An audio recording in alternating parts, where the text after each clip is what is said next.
Това е втората част на как да се направим китара. В момента оправям това за струните, горната част на рифът.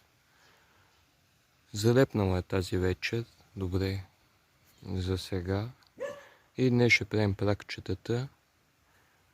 И да, общо взето това ще правим. Нарязах пироните и сега трябва да ги лепа по този начин, за да направя пракчетата.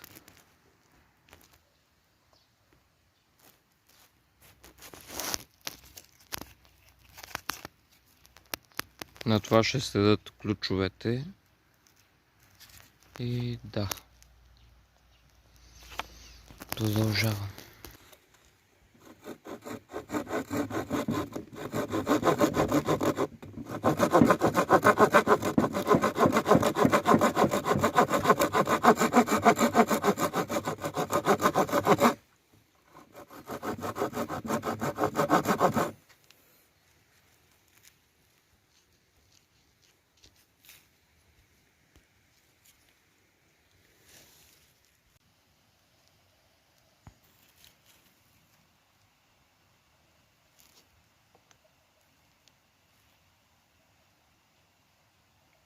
Това е много пипкава работа.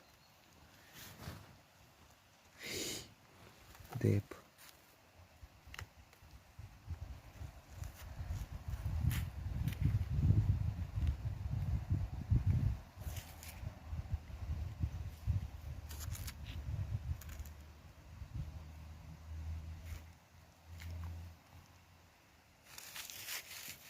А сега ето това се получава.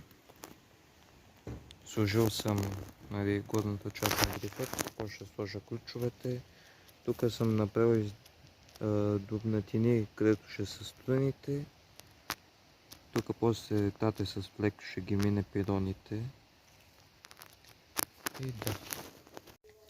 За сега това се получава. Сложих първия ключ.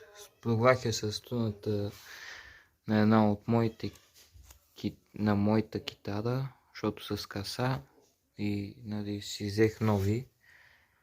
И ще я пробвам в отделно видео, както казах. А сега това се получава. Тате трябва да ги мине пракчета тук с флекс.